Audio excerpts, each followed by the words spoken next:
Assalamualaikum warahmatullahi wabarakatuh. Nahmaduhu wa nasta'inuhu wa nastaghfiruhu wa natubu ilaih wa na'udzu billahi min syururi anfusina wa min sayyiati a'malina. May yahdihillahu fala mudhillalah wa may yudlil fala hadiyalah. Asyhadu an la ilaha illallah wahdahu la syarikalah wa asyhadu anna Muhammadan abduhu wa rasuluh. Wassalatu wassalamu ala asrofil anbiya'i wal mursalin Sayyidina Muhammadin wa ala alihi wa sahbihi ajmain. Amma ba'du. Bagaimana kabarnya ibu-ibu? Alhamdulillah, semoga sehat-sehat ya ibu-ibu ya. Kita bertemu lagi masih dalam masa pandemi, jadi melalui online ibu-ibu. Mudah-mudahan segera berlalu ini COVID-nya pergi sehingga kita bisa bertemu lagi secara offline, secara tatap muka ya ibu-ibu. Oke ibu-ibu rahimakumullah, pada pertemuan bulan ini kita akan membahas tentang bagaimana istri menghargai suami. Jadi ada adab-adab apa yang diatur oleh Islam, etika apa yang diatur oleh Islam untuk menghargai suaminya dari seorang istri sehingga bisa mempertahankan rumah tangganya itu dalam kondisi sakinah wa mawadah warohmah. Oke ibu ya, ada 5 poin yang harus dilakukan istri untuk menjaga rumah tangganya sakinah mawadah warohmah. Ini hal-hal sepele tapi ini bisa memicu hubungan rumah tangga, hubungan suami istri itu nggak sehat kalau misalnya istri tidak menerapkan adab-adab yang sudah diajarkan dalam Islam ini. Apalagi dalam perjalanan rumah tangga saat ini rawan ya dengan perekonomian yang semakin sulit. Jadi kalau dari pihak istri tidak mencoba mempertahankan rumah tangga atau menjaga rumah tangga dengan baik, maka akan menjadikan rumah tangga itu seperti di neraka. Naudzubillah min dzalik.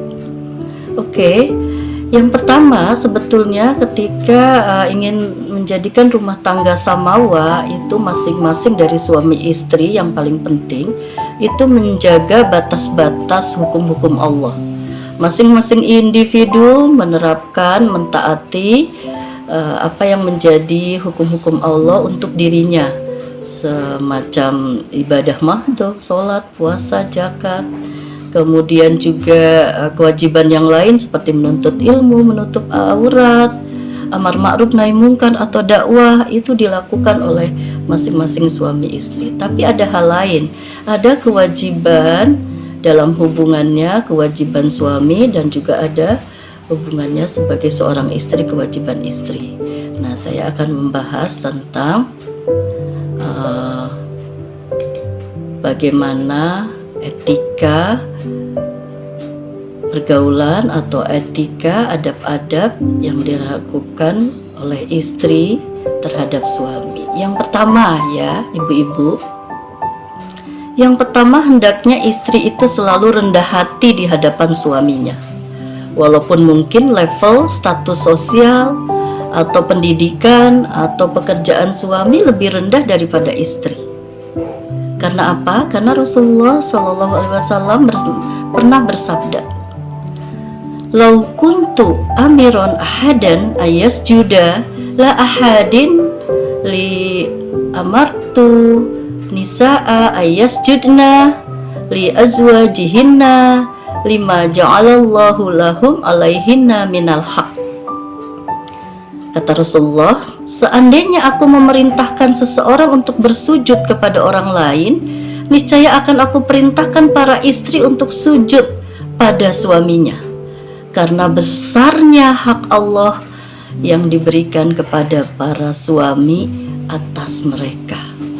Ya ibu-ibu, jadi yang pertama kita harus rendah hati. Jangan merendahkan suami, jangan melecehkan suami apapun keadaannya. Ibu-ibu rahimakumullah. Yang kedua, istri itu hendaknya selalu berterima kasih atas apa yang sudah diberikan suaminya, walaupun kecil. Jadi nggak pandang kecil atau besar, hendaklah kita selalu berterima kasih. Juga bantuan yang diberikan dalam mengatur rumah tangga, dalam mengurus anak-anak, sekecil apapun, hendaknya sering-seringlah kita mengucapkan terima kasih kepada suami kita. Karena ini akan memberi kesejukan, memberi ketenangan bagi suami, sehingga dia pun akan dengan senang hati terus membantu istrinya, terus bekerja untuk nafkah istri dan anaknya. Karena apa? Karena dihargai di rumahnya. Itu ya ibu-ibu ya. Jadi kita harus sering berterima kasih. Ini sesuai dengan sabda Nabi Shallallahu Alaihi Wasallam, la yandurullahu ilam ro'atin la tashkuru li zawjiha wahia la tastagni anhu. Allah tidak memandang kepada perempuan yang tidak berterima kasih kepada suaminya, dan dia tidak berupaya mengerjakan sendiri pekerjaannya tanpa merepotkan suaminya. Nah, walaupun misalnya kita memiliki suami yang banyak membantu kita, tetap saja kita satu, jangan sering menyuruh suami. Kerjakan semua pekerjaan yang bisa kita lakukan. Karena nanti suami pun akan mengerti, melihat istrinya kerepotan juga akan turun membantu istri. Itu yang kedua ya ibu-ibu. Yang ketiga, ibu-ibu rahimakumullah, hendaklah istri itu selalu berusaha untuk membuat suami ridho, senang dan bahagia, meski mungkin terkadang ada ketidakcocokan di antara suami istri. Nah, ini juga ada hadisnya ya ibu-ibu. Nabi Shallallahu Alaihi Wasallam bersabda, maukah aku beritahukan kepadamu tentang perempuan kalian di surga? Kami berkata, benar ya Rasulullah. Beliau bersabda, setiap perempuan yang subur, penyayang, jika ia dibuat marah atau diperlakukan buruk atau suaminya marah, ia berkata, ini kedua tanganku di tanganmu, aku tidak akan bisa memejamkan mata hingga engkau ridho. Nah, itulah wanita yang soleha, istri yang soleha, senantiasa membuat suaminya ridho dan senang. Kalaupun ada ketidakcocokan dalam hal prinsip pendapat, tapi tetaplah tugas kita sebagai istri untuk melayani suami, untuk menyiapkan segala kebutuhannya, itu tetap kita lakukan ya. Jangan karena kita kesel kemudian kita cuek, apapun tugas kita ditinggalkan. Nah, jangan seperti itu, karena di sini dikatakan bahwa wanita yang membuat ridho atau senang suaminya, maka dia akan tempatnya di surga.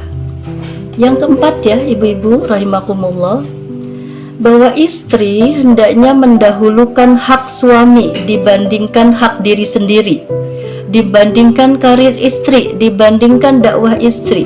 Jadi apapun aktivitas yang dilakukan istri, hendaklah sebelumnya dahulukan hak suami. Nah, di sini Nabi Shallallahu Alaihi Wasallam bersabda, seorang perempuan tidak bisa menunaikan hak-hak Allah Subhanahu Wa Taala hingga ia menunaikan hak-hak suaminya seluruhnya. Nah, itu ya ibu-ibu. Jadi sebelum kita melakukan aktivitas untuk kepentingan pribadi kita, maka selesaikan dulu semua hak-hak suami kita. Bahkan sampai kita pun ketika kita ingin menemui orang tua kita harus ada izin dari suami kita. Kemudian yang kelima ibu-ibu, yang kelima hendaklah istri menjaga kehormatan diri ketika sedang tidak bersama suami, tidak bersunda gurau dengan laki-laki lain, tidak membiarkan dirinya dirayu oleh laki-laki lain.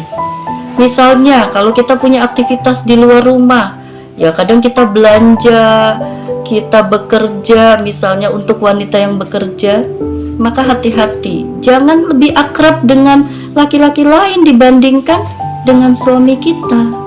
Nah, ini di dalam hadis Rasulullah juga disebutkan tentang ciri perempuan solehah. Salah satunya adalah jika engkau suaminya tidak bersamanya, maka ia menjaga kehormatan dirimu. Ya, itu ibu-ibu, jangan sampai Kita ini malah, kalau kata orang sekarang, kecentilan ya. Kita merayu-rayu para pedagang walaupun tujuannya supaya harganya murah. Jangan. Jadi tetap keakraban kita itu hanya untuk suami, ya. Ibu-ibu itu adalah salah satu cara menjaga kehormatan istri di luar suaminya. Nah, itulah ibu-ibu ya, ada kelima etika yang tadi saya bahas. Dengan kita melaksanakan kelima itu, mentaati kelima etika tadi, maka jangan khawatir, kita nggak akan direndahkan oleh suami. Justru mungkin suami akan mengimbangi atas apa yang kita lakukan. Bahkan mungkin suami akan semakin sayang pada istrinya. Ya, karena apa? Karena memang tidak ada wanita yang paling bahagia di dunia ini melainkan kalau ia begitu dicintai suaminya dan dia juga dapat membahagiakan suaminya. Apalagi bagi seorang muslimah, pernikahan itu kan sebetulnya bukan sekedar pelabuhan cinta. Wah, tapi juga pernikahan itu jembatan menuju surganya Allah, menuju jannahnya Allah Subhanahu wa Ta'ala. Sehingga pernikahan itu sebagai satu investasi amal soleh bagi wanita yang nanti keuntungannya akan dipetik di dunia juga di akhirat. Maka wanita yang paling bahagia dan paling sukses adalah mereka yang dimuliakan Allah Subhanahu wa Ta'ala di akhirat kelak. Bahkan ada suatu hadis yang menarik ya ibu-ibu, bahwa wanita itu dikatakan di dalam satu hadis riwayat Imam At-Tabrani ini, bahwa Ummu Salamah bertanya pada Rasulullah, "Ya Rasulullah, apakah perempuan dunia itu lebih afdol ataukah bidadari surga?"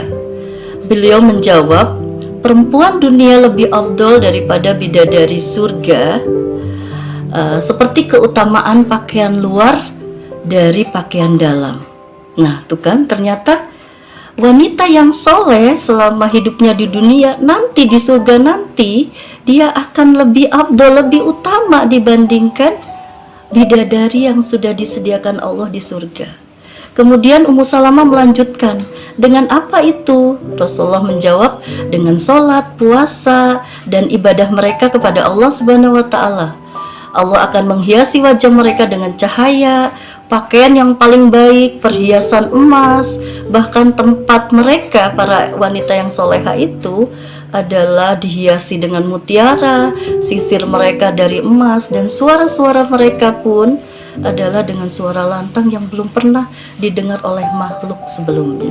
Jadi suaranya indah ya ibu-ibu, nanti suara ibu-ibu di surga. Bahkan mereka melanjutkan, mereka berkata, "Ingatlah, kami adalah kekal dan kami tidak mati. Ingatlah, kami mendapat penuh kenikmatan sehingga kami tidak pernah bersedih selamanya. Ingatlah, kami tidak pernah bersedih selamanya. Kami orang yang mukim sehingga tidak pernah berpindah selamanya. Ingatlah, kami senantiasa ridho hingga kami tidak pernah marah selamanya." Itu ketika nanti di surga. Alangkah bahagianya orang yang kami dahulu menjadi miliknya dan dia adalah milik kami. Demikian ya ibu-ibu, bagaimana cara kita memperbaiki kualitas rumah tangga kita demi meningkatkan level ketaatan kita di hadapan suami dan pastinya di hadapan Allah. Semoga Allah memberkahi rumah tangga kaum muslimin yang taat kepadanya. Ya ibu-ibu ya, mungkin sekian dulu dari materi yang saya sampaikan ini. Mudah-mudahan bermanfaat dan mohon maaf ya ibu-ibu atas segala kekurangannya. Alhamdulillahirabbil alamin, bila taufik wal hidayah.